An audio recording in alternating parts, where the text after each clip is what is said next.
Prezados amigos e amigas, muito boa noite.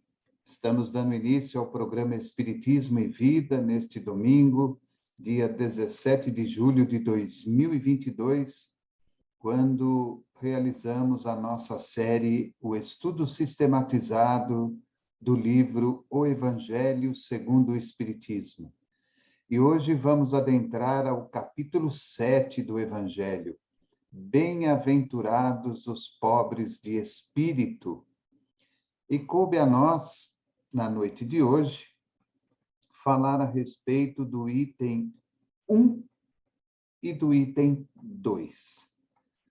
O item 1 é uma passagem que está em Mateus, capítulo 5, versículo 3, que diz assim: Bem-aventurados os pobres de espírito, pois que deles é o reino dos céus.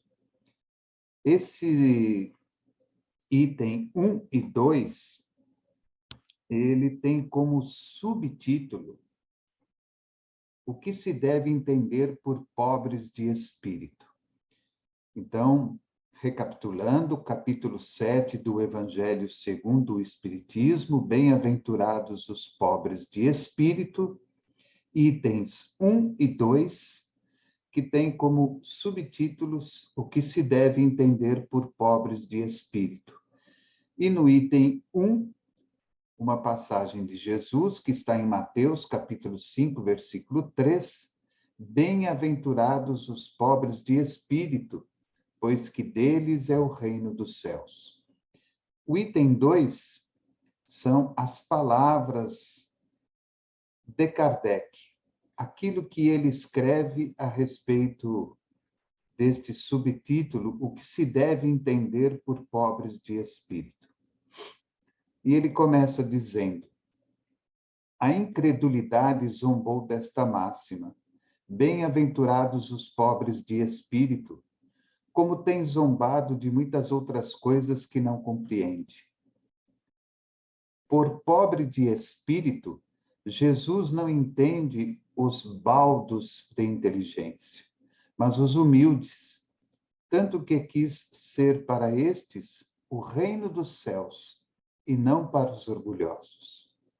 Então, neste primeiro ponto, Kardec já deixa claro para todos nós que naquele instante em que ele realizava a codificação da doutrina, em que ele, com a ajuda dos benfeitores espirituais, escrevia o Evangelho segundo o Espiritismo, ele já nos mostrava que a incredulidade daqueles que eram extremamente materialistas ou daqueles que não acreditavam em Jesus fazia parte de suas vidas. A incredulidade, principalmente quando Jesus fala bem-aventurados os pobres de espírito. E nós observamos que mesmo após aquele instante de Kardec, quando codifica a doutrina espírita, quando escreve o Evangelho segundo o Espiritismo, e como nos dias atuais, ainda essa incredulidade, ela permanece no coração de muitas almas aqui encarnadas, que, ao se preocuparem única e exclusivamente com a letra, mas sem procurarem compreender o fundo que ela nos retrata, acreditavam que isso seria uma grande bobagem dita por Jesus, uma grande besteira. Como que bem-aventurados são aqueles que são pobres de espírito? Como que uma pessoa que seja pobre de espírito pode ser bem-aventurada? E aí Kardec coloca duas questões importantes. Primeiro, que por pobres de espírito, Jesus não entende aqueles que são baldos de inteligência, aqueles que são superiores na sua capacidade de inteligência, mas os humildes. Tanto que, se nós trocarmos a palavra, bem-aventurados os pobres de espírito, tirarmos os pobres e colocarmos a palavra humildes, bem-aventurados os humildes de espírito. Então, temos aí uma outra conotação a respeito desta passagem de Jesus. E ele fala que o reino dos céus era justamente para esses humildes de espírito. Por serem bem-aventurados, eles teriam o direito aos céus, mas não aqueles que se prevaleciam da sua capacidade material, intelectual e principalmente do seu orgulho. Então, logo de início, já fica bem claro para nós que pobres de espírito não é o pobre, aquele que é desprovido dos bens materiais da vida, mas os humildes, aqueles que são humildes de espírito, aquele que guarda em si a simplicidade da vida. Aquele espírito encarnado ou desencarnado que já introduziu em sua vida, em sua intimidade, a humildade. E ele continua: os homens de saber e de espírito, no entender do mundo, formam geralmente tão alto conceito de si próprios e da sua superioridade, que consideram as coisas divinas como indignas de lhes merecer a atenção. Concentrando sobre si mesmos os seus olhares, eles não os podem elevar até Deus. Essa tendência de se acreditarem superiores a tudo, muito a miúde os leva a negar aquilo que, estando-lhes acima, os depreciaria, a negar até mesmo a divindade. Ou, se condescendem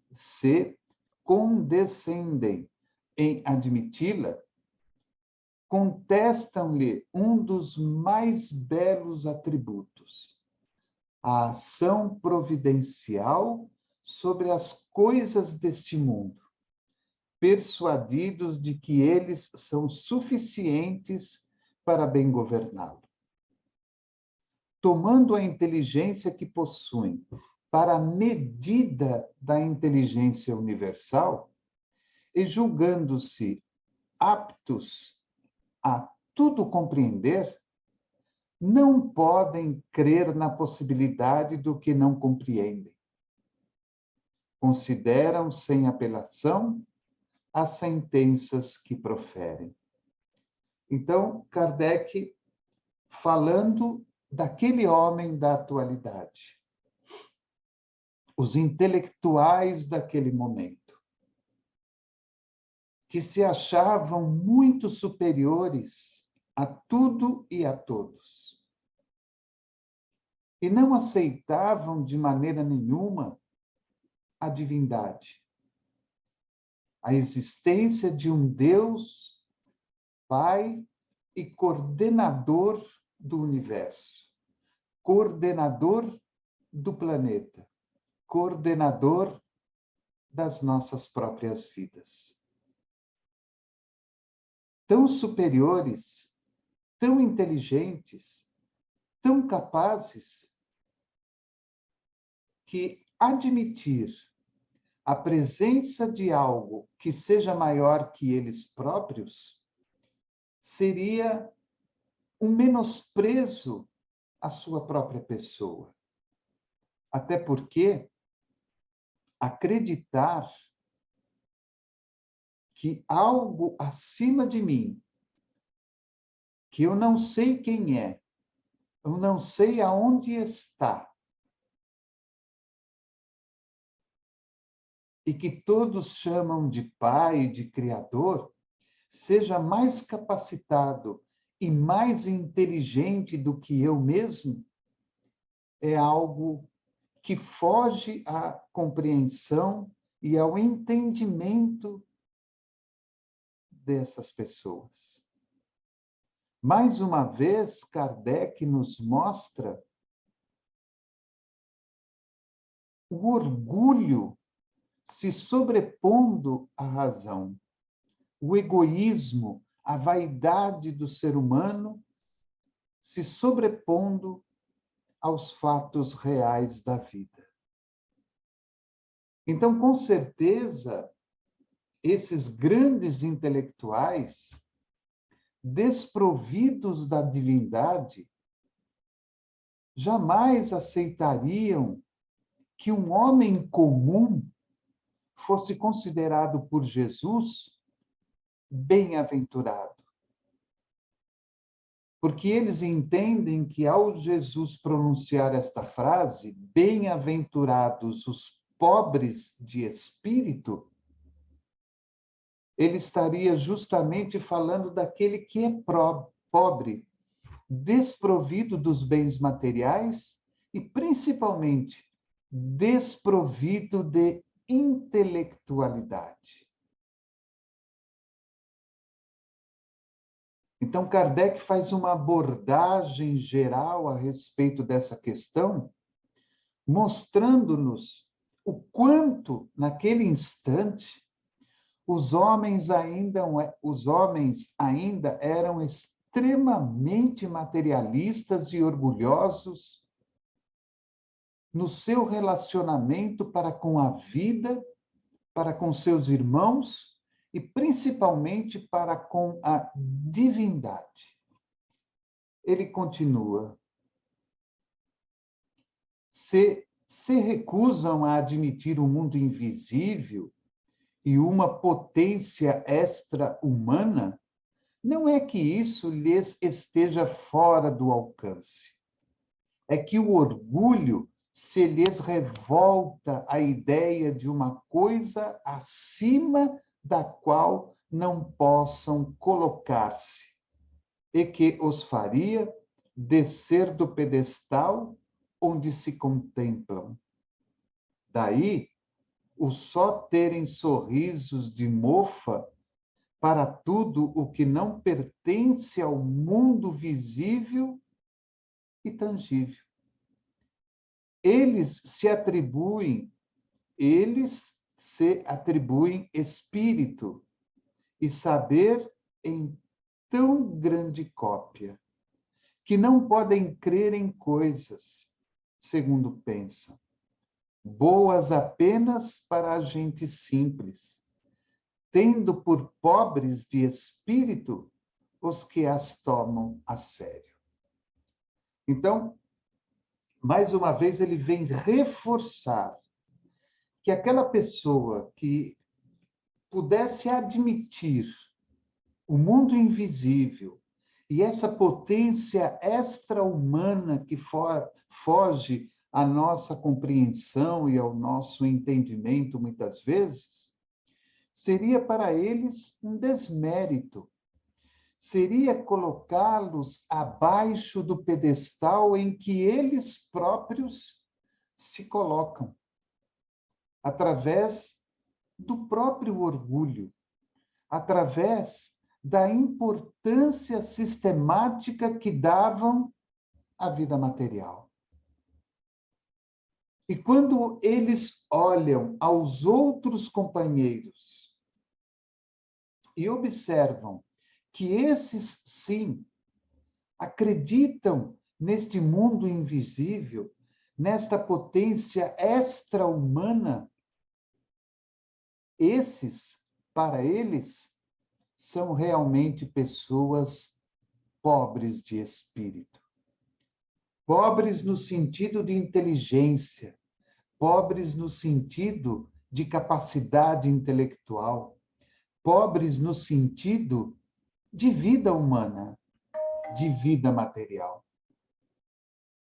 Se fôssemos traduzir para uma linguagem atual, seriam os coitados que se sentem integralmente ludibriados por esta força divina que, como eu disse, ninguém sabe quem é e ninguém sabe aonde está. Então, Kardec enfatiza mais uma vez nas entrelinhas do texto o orgulho e a maneira de pensar da grande maioria dos homens da sua época. Pobre de espírito é quem acredita nessas coisas. Pobre de espírito é quem se entrega a essas coisas. Pobre de espírito é quem deleita a sua vida material em pesquisar e estudar este tipo de atividade. E ele continua. Entretanto, digam o que disserem. Forçoso lhes será entrar como os outros, nesse mundo invisível de que escarnecem. É lá que os olhos se lhes abrirão e eles reconhecerão o erro em que caíram. Deus, porém, que é justo, não pode receber da mesma forma aquele que lhe desconheceu a majestade, e outro que humildemente se lhe submeteu às leis, nem os aquinhoar em partes iguais. Olha que bonito.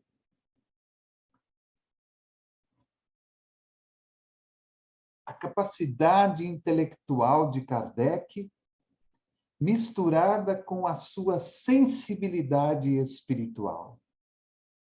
Tudo bem. Podem dizer o que quiserem. Todos vocês, um dia, entrarão neste mundo invisível de que tanto escarnecem. E quando lá abrirem seus olhos para a realidade espiritual, vão reconhecer, de uma maneira ou de outra, o grande erro que cometeram. Ou seja, quando desencarnarmos e nos desvencilharmos do corpo físico, deste veículo material que nos permite viver aqui na Terra, reconheceremos os nossos erros, o nosso orgulho, a nossa vaidade, o nosso egoísmo, a nossa ambição, os nossos melindres, as nossas paixões, porque estaremos plenos de nós mesmos, em espírito, e poderemos observar a grande falha que cometemos através da cegueira material. Cegueira esta oriunda deste orgulho excessivo. E ainda ele diz: Deus, que é justo, não pode receber da mesma forma este movido pelo orgulho e o outro humilde de espírito. Deus não pode aquinhoar um e outro na mesma proporção, porque um passou a vida vivendo sob o seu orgulho e sob a sua capacidade intelectual, enquanto que o outro, dentro da sua humildade de espírito, soube reverenciar a esta divindade, a esse Deus que é o nosso Pai e o nosso Criador. E ele continua e termina o item 2 dizendo que o reino dos céus é dos simples, quis Jesus significar que a ninguém é concedida entrada nesse reino sem a simplicidade de coração e humildade de espírito. Dizendo que o reino dos céus é dos simples, quis Jesus justificar que a ninguém é concedida a entrada nesse reino sem a simplicidade de coração e humildade de espírito. Que o ignorante possuidor dessas qualidades, olhem que interessante, que o ignorante possuidor dessas qualidades será preferido ao sábio que mais crê em si do que em Deus. Em todas as circunstâncias, Jesus põe a humildade na categoria das virtudes que aproximam de Deus. Em todas as circunstâncias, Jesus põe a humildade na categoria das virtudes que aproximam de Deus. E o orgulho entre os vícios que dele afastam a criatura. E o orgulho entre os vícios que dele afastam a criatura. E isso por uma razão muito natural. A de ser a humildade um ato de submissão a Deus. A de ser a humildade um ato de submissão a Deus, ao passo que o orgulho é a revolta contra ele. Ao passo que o orgulho é a revolta contra ele. Mais vale, pois, que o homem, para a felicidade do seu futuro, seja pobre de espírito, conforme o entende o mundo, e rico em qualidades morais. Esse trecho final é uma imensidão de questões que nós poderíamos aqui abordar por horas e horas. Tal a importância como Kardec fecha esse item 2. Dizendo que o reino dos céus é dos simples, quis Jesus justificar que a ninguém é concedida a entrada nesse reino sem a simplicidade de coração e humildade de espírito. Então, esse é o trabalho primordial que nos cabe no dia a dia da vida. Simplicidade de coração. Sermos simples nos nossos sentimentos. Como diz aquele ditado popular, tudo o que nos sai pela boca é do que está cheio o nosso coração. Então, quando temos simplicidade de coração, as nossas palavras, os nossos pensamentos e as nossas ações se revestem desta humildade.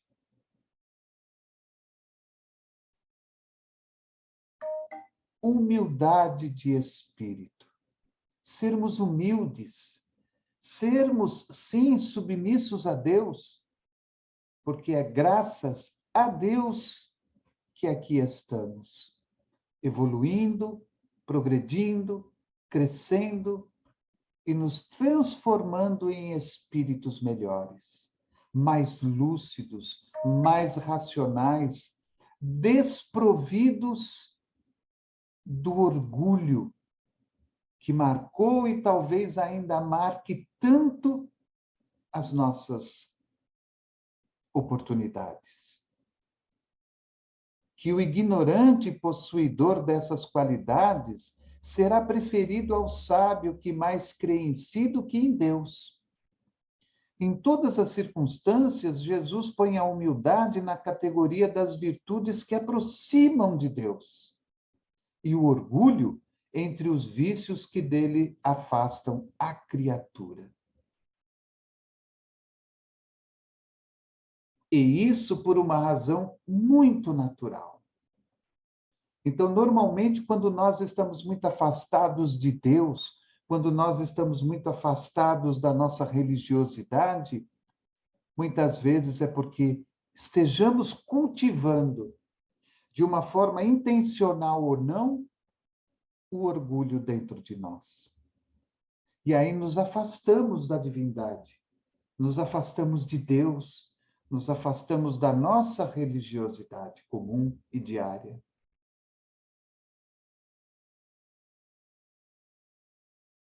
Ser a humildade um ato de submissão a Deus, ao passo que o orgulho é a revolta contra ele. Então, quando nos sentimos de forma proposital ou de uma forma imperceptível, longe, distantes de Deus, da divindade, da nossa religiosidade, provavelmente estejamos cultivando o orgulho em nós. E aí nos revoltamos contra as pessoas, nos revoltamos contra a vida, nos revoltamos contra Deus, porque passamos a não aceitar aquilo que é melhor do que nós. Passamos a não aceitar aqueles que estão numa posição melhor que a nossa. Passamos a não aceitar aqueles que são agraciados muito mais do que nós.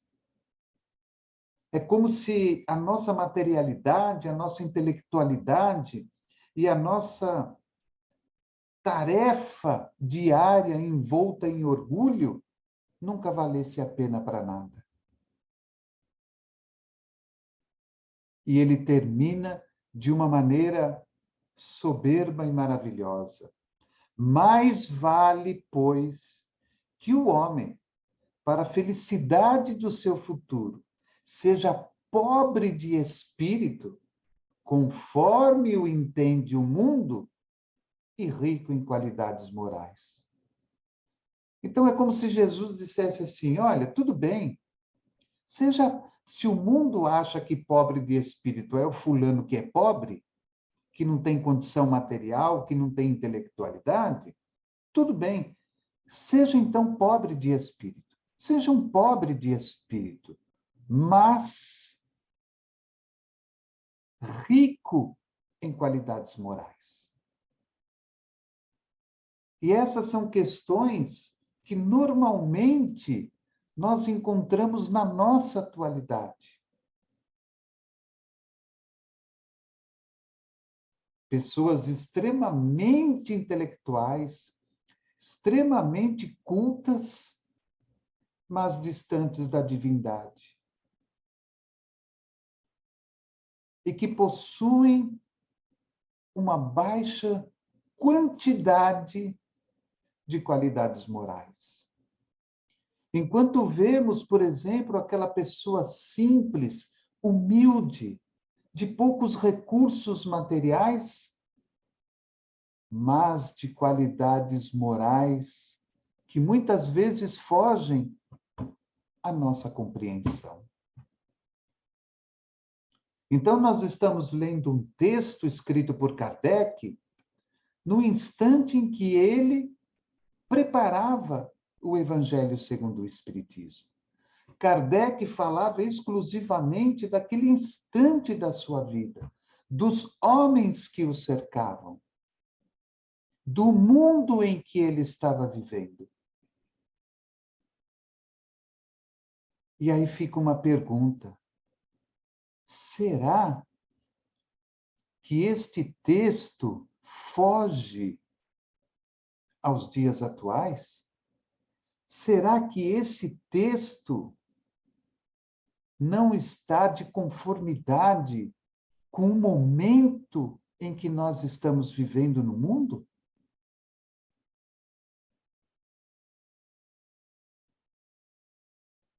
quando nos deparamos com os meios sociais, quando nos deparamos com os meios de comunicação, a postura daqueles que possuem uma inteligência maior, uma capacidade material maior, o que será que nós enxergamos? A submissão a Deus ou o orgulho exacerbado? É claro que isso não é uma regra.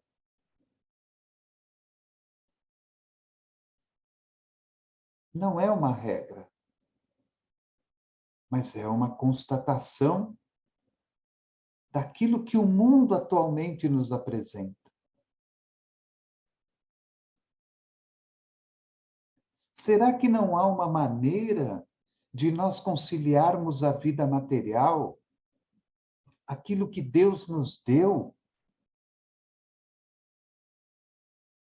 com a humildade de espírito, entendendo que tudo é um empréstimo de Deus, que nada nos pertence, que se desencarnarmos agora, não levaremos absolutamente nada, nada da vida material que estamos vivendo? Será que nós não conseguimos exaltar a nossa divindade, exaltar a Deus, exaltar a nossa religiosidade atual, exaltar também o que a vida tem nos oferecido, o que ela tem nos proporcionado de possibilidades e de experiências materiais para que possamos progredir, mas que, ao mesmo tempo, nós possamos nos desvencilhar deste orgulho que nos destrói, do egoísmo, da ambição, da vaidade, para que, desta forma, possamos nos categorizar como espíritos humildes, mas ricos em qualidades morais. Será que é tão difícil para nós? Será que é difícil? Ou será que nós é que não desejamos enfrentar o desafio? Pode ser difícil para uns, como também para outros. Não há a vontade de enfrentar esse desafio. Porque todo desafio que nos leva a uma condição de humildade, de simplicidade, de amor, de perdão, de compreensão, de tolerância, de misericórdia, de entendimento, é uma tarefa difícil para nós. Porque nós temos que esquecer de nós próprios. Nós temos que nos colocar numa posição inferior. Não inferior no sentido material da palavra, mas no sentido espiritual. É como se nós verdadeiramente nos colocássemos no nosso lugar, naquilo que eu sou verdadeiramente. O trabalho de sermos pobres de espírito ou humildes de espírito, como diz o próprio Kardec, deve ser a principal batalha que temos que travar conosco mesmo e com a vida material. Porque só assim venceremos as nossas imperfeições e seremos capazes de juntar qualidades morais como Espírito eterno. Então fica aí a nossa mensagem de hoje, do capítulo 7, Bem-aventurados os pobres de espírito, no seu subitem, aliás, no seu subtítulo, o que se deve entender por pobres de espírito? Itens 1 e 2. Quero agradecer a você que tem nos acompanhado, que tem prestigiado o trabalho do programa Espiritismo e Vida e da web rádio Espiritismo e Vida. Agradecer a você que tem nos ajudado a divulgar o canal, para que novas pessoas possam conhecer o trabalho de divulgação da doutrina e de divulgação do Evangelho segundo o Espiritismo. Se inscrevendo também no nosso canal, ativando o sininho para que possa receber as nossas notificações de toda a nossa programação semanal. Agradecer a Jesus, a Cair Bar de Souza Schutel e ao nosso querido André Luiz.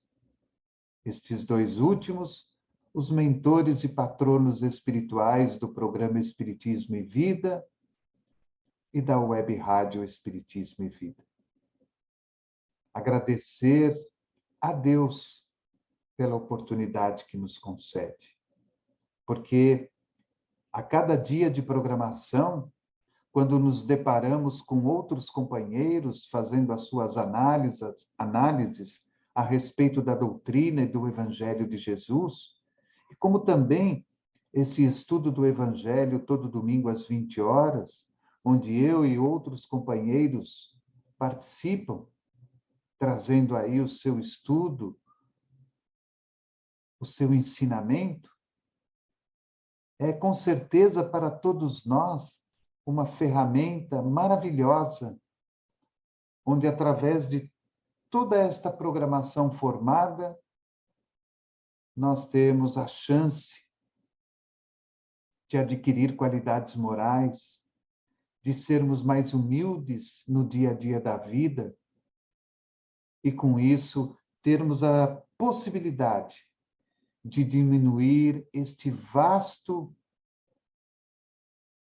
e doloroso defeito que todos nós carregamos ainda, que é o orgulho. Amando a Deus sobre todas as coisas e ao próximo como a nós mesmos, para que o sentido de humildade se faça presente nas nossas vidas. Desejo a você um bom final de domingo, um excelente descanso e que a sua semana seja integralmente abençoada, com muita saúde, com muita paz, com muito trabalho e com muita alegria, fé e esperança em seu coração. Que nós nunca nos permitamos desistir. E por mais duras que sejam as nossas provas, as nossas dores e dificuldades, que nós continuemos acreditando em Deus, acreditando em Jesus, que são os nossos modelos, os nossos guias, aqueles a quem cotidianamente, diariamente, temos só agradecer por tudo aquilo que somos e por tudo aquilo que temos neste momento atual. Um forte abraço a você, que Jesus te abençoe e uma ótima semana. Programa Espiritismo e Vida, simples, objetivo e constante. Até lá!